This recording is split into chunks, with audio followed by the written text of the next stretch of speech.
What was that cell blackout yesterday? Because I'm having a hard time believing it was a solar flare. The Russian opposition takeout hypocrisy by the Biden administration is alarming. Armenia is considering adopting a new constitution.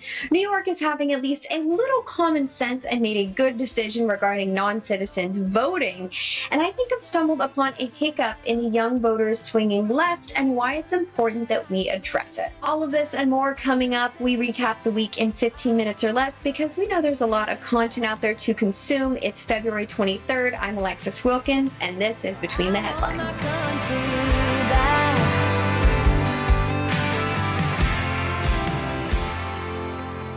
The overnight cell blackout, where everything, including in some areas 911 was down, is apparently linked to solar flares. Now, if you're like me and you're weary of this topic anyway, we've had phones for 20 years and climate change for however long Al Gore has been profiting on it, and this has not happened. I think it's suspicious to immediately blame it on flares. Something this large scale occurs in the very morning of we have an answer for the cause, and they inconclusively say that it wasn't a cyber attack. I don't think you have to be paranoid to see that this might all be related. We've seen alarming numbers of Chinese nationals crossing the southern border. Take a look at this clip. Between 2010 and 2020, they had about 11 to 1,500 Chinese come across the border. And in the first 11 months of 2023, they had about 33,000 come across the border. Are you worried about that in terms of it being a military threat? Are you thinking these are people that are escaping a totalitarian, oppressive government and they want to be able to make their own money and live in the land of the free and the home of the brave? Yes. Both. I think there are people that 100% want to get out away from the oppressive government there, for sure. And the number of military-aged men. As this is happening, we see people in our legislative body looking at you, Mitch McConnell, and Eric Swalwell with ties to the CCP. At the same time, FBI Director and overall Biden admin protector Chris Wray issued a warning about this very occurrence, about the dangers of a cyber attack, and he said that the U.S. is unsafe from such attacks. Illegal immigration as a whole is a huge issue in this country, of course, under the Biden administration, seeing over 7 million illegals enter the country under this leadership, if you can call it that. But there are two individual issues happening concurrently under this umbrella. We are seeing crime rates soar, cities are unsafe, leadership is broken, fentanyl is being pumped into our country at an alarming rate. And these are the stories that, of course, affect us and should take up media airwaves. There's also what I think serves as the more hidden issue is the sheer amount of terrorists coming over the border, and the relevant piece here, Chinese nationals. China wouldn't just let their citizens walk out of the country and go to the U.S. It's not America. This says to me that they were sent here. For what? I don't know. But with an entire cell blackout, I don't feel great about it. It's ironic to me that the Biden administration and press team are running so much content on Russian opposition leader Navalny's death. The verbiage they're having to use is unsettling. Putin took out his opposition by any means necessary. Hillary Clinton clearly on the message track as well. More than just the political partisan advantage, there is a yearning for leaders who can kill and imprison their opponents, destroy the press, lead a life that is one of impunity, unbound by any laws.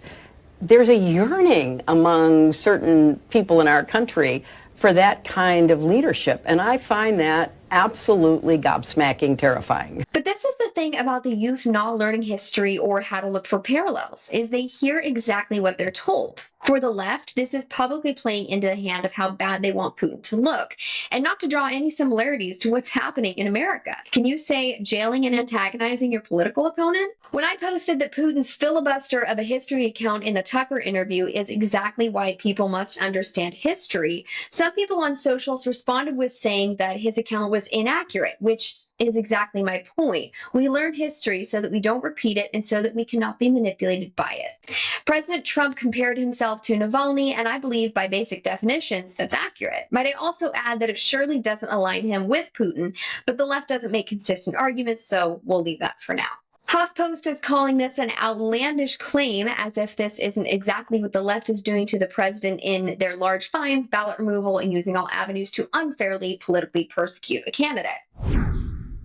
Constitution of the United States. Armenian President Nikol Pashinyan is considering not amending but completely replacing the Armenian constitution in the wake of the Azerbaijan and Turkey conflict. This was a huge part of the negotiations of the issue, although one's own constitution is something I never thought I'd see them give up. As reported in the Armenian report, the Armenian constitution has in its very preamble the Declaration of Independence of the Republic of Armenia on August 23, 90, but it also makes mention of Artsakh. Additionally, the constitution explicitly supports the recognition and condemnation of the Armenian genocide in Western Armenia and the Ottoman Empire. This is not only a legislative decision, but a symbolic core value one. Armenia, a country that has fought so hard to be a country, gives up a piece of their sovereignty by doing this. And I think it's important to see that these founding documents that people in our own country wish to dissolve or change so flagrantly actually do mean something. I know people don't place value on words anymore, but they do hold weight. Armenia has hoped for recognition of the Armenian genocide for over a century. In 1995, they established their independence and created verbiage to lead eventually to a path of international recognition of what they went through.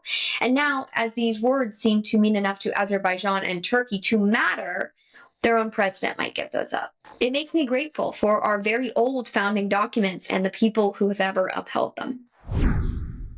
New York has a moment of clarity and prevents non-citizens from voting in elections. I don't know if the NYC exodus is the reason for the sudden logic, but they've helped to maintain the very logical idea that if you broke the law by coming here, you don't get to decide our leadership. Seems pretty simple to me. I was, unfortunately, rooting around on, yes, TikTok, but I do it to gain understanding of what the platform is pushing. And I stumbled upon this post of conservative creator Lily Roscoe asking why people were voting for Biden over Trump. And then she also made a video for the reverse as well. What I found very interesting about this pocket of the internet is that there are 18,000 comments, some definitely making fun of Biden, disagreeing, saying that they would vote for Trump. But a lot of these comments said, because they are women, because they have daughters, and specifically highlighted the Project 2025 agenda. And it occurred to me that liberals are on these other mediums spreading lies about Project 2025 to distract and detract from actual scary agendas like, say, Agenda 2030. And the thing is, they do this widely uncontested because especially TikTok is a space they can just say untrue things and not be corrected. But I think that it's important for these things to come to light so that we know what we're dealing with. The answer to the voting and the near-voting youth is to populate their minds with the right ideas instead of the wrong ones.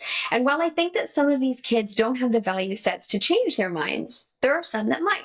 My best friend's sister's boyfriend's brother's girlfriend heard from this guy who knows this kid is going with the girl who saw Ferris pass out at 31 Flavors last night. They think that Project 2025 is a right-stripping, gender role-conforming, scary piece of Handmaid's Tale legislation, exactly the dystopia the left actually wants. If you didn't know, Project 2025 isn't actually directly affiliated with the Trump campaign, but it is a conservative presidential transition project, conservative organization endorsed to extend conservative leadership past a singular election and create a new generation of right-leaning leaders to uphold our actual values.